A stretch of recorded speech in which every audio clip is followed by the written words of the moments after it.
The tradition that I come from is called Advaita, which really just means oneness.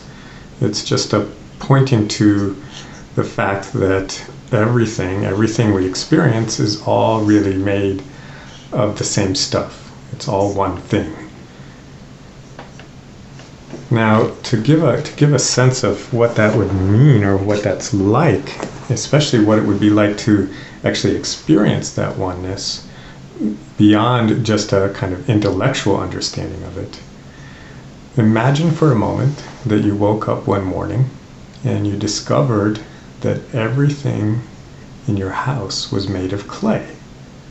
You suddenly, noticed that the furniture was all actually made of clay. You scratched it and there was clay.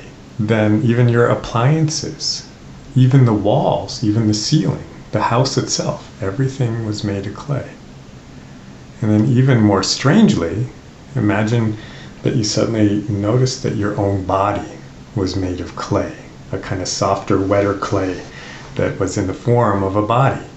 Imagine how that would affect your perspective on things. If everything, even outside your house, was made of clay, if you suddenly discovered everything in this world was made of clay, how profoundly that would affect your understanding of what was going on here, what reality is. Now, in the case of the actual oneness of being, it's actually even more profound, more mysterious. The actual oneness of being is more fundamental. The clay in this case is something so fundamental that it's actually what makes up all of the atoms and molecules of all of the objects in the world. So even though, this looks like a glass table and this looks like a wood chair and my cheeks are made of, this alive flesh, the stuff that they're made of is this kind of mysterious, mystical clay. The same concept, only at a much more fundamental level. And in fact, this clay is so fundamental to things that it's not just the objects, not just the bodies that are made of this not two-ness, this oneness, this one being, but it's all of the energy, all of the light, all of the movement, including the movements of your mind, the movements of thought. The energy of thought is this same stuff. It was, Einstein, I think, who came up with E equals mc squared. Energy equals mass. So it's still the same stuff, it's just sometimes it's energy, sometimes it's objects. And then it gets even more subtle because it's not just the objects, it's also the space between the objects that's made of the same stuff.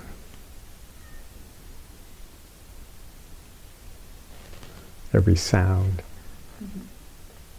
every sensation, every smell, every movement, the movement of time itself is made up of time, is made up of the same stuff. So, now again, think about what it'd be like to realize everything's made of clay, but imagine realizing that it goes much further than that. That the space between the objects is still the same stuff. Everything you can name, everything you can experience is fundamentally this oneness.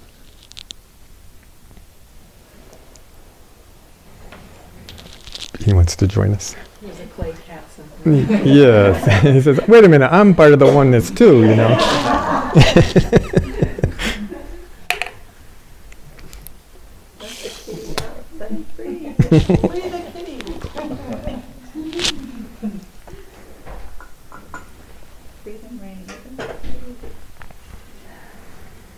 So again, just as best you can, just imagine how that would, if it wasn't just intellectual, if there was this very deep direct knowing, direct recognition, realization that was the same thing as this. So that's what's pointed to in satsang. That's what we're here to explore, to discover, is this oneness of things. And of course, at this point there's always this either spoken or unspoken question. Like how?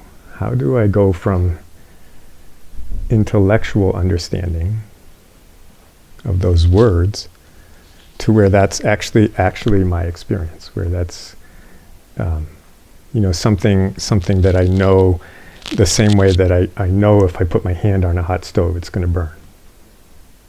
That isn't for most of us, that isn't intellectual, right? It's it's almost to the point of being instinctual now, that you get close to the flame and you pull your hand back. But of course there's a horrible dilemma in this question: how do I realize, how do I recognize, how do I know my oneness, the oneness? And that is that it's just very simply not something you do. The recognition is really something that just happens to you. It's just at a certain point there's this recognition, oh my God. This chair I'm in and this body are the same thing, are one thing. And then to varying degrees, that recognition includes more and more. But recognition is not something you do. Right? When you're walking down the street and you recognize a friend, it's not really something you do. You didn't set off down the street to recognize your friend. You didn't exert yourself in recognizing your friend. It's just something that happens. It just arises. It's like a potential within you because you know what your friend looks like. So you're walking down the street and you go, oh, it's George. Like, wow, there's my friend George. It just happens to you. Not something that you do. And so this recognition of oneness is the same way. It's there in potential. You are this oneness, so at some deep level there is that same potential. You know it the same way you know your friends. You have the capacity to recognize it. And so in satsang, we're here. There's actually kind of two things that we do. One is that we point to the, we keep pointing to the oneness. That's what I've been doing since I started talking, right? Talking about it, pointing to it, reminding you that it's here. And then at some point there's like this ripeness.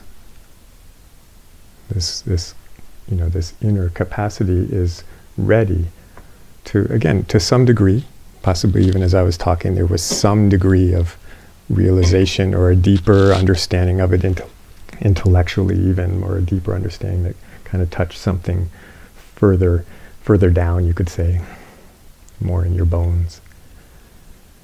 So in satsang we keep pointing to it, not because that makes it happen, or that then you can make it happen, but because the potential's there, it just might happen.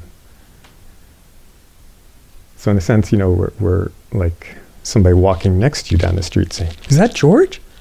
I think that's George. Look, I'm pretty sure that's George." And at some point, hopefully you go, "You're right." By George, it's George. So like I said, that's kind of one thing that we do. And then the other thing, which is like complementary to that helps support that, is the undoing of anything that's in the way of that recognition. any misunderstanding, anything that blocks the ability to recognize this fundamental nature of things. And ultimately, of course, the recognition that not only is that what everything is made of, but because it's also what you're made of, that's what you are. You are this oneness. And yet again, there can be so much in the way of that. You know, maybe George has grown a beard, you know, and he has gray hair now, right? And so even when someone's saying, "It's George," you're like, I don't know, you sure? You know, there's doubt, there's concerns, there's things that are making it difficult to see this underlying nature. So in satsang we also kind of bring those out, look at them, hopefully see the confusion, the misunderstanding that makes it hard to recognize what's actually going on, what's actually here, and what you actually are. Like one of the misunderstandings, one of the things that is actually very prevalent in the tradition I come from, you know, or at least it appears there, is there's this misunderstanding that somehow this oneness, you know, because it is so profound, it is such a radically different way of experiencing existence, that it's something different. It's got to be different from my ordinary existence. It's not just the usual experience of myself. That can't be included, or it's not the usual experience of the world. It doesn't have anything to do with my thoughts or fears or worries or desires or sensations, or this body has nothing to do with any of that. This personality, this individuality that somehow mysteriously appears in the oneness.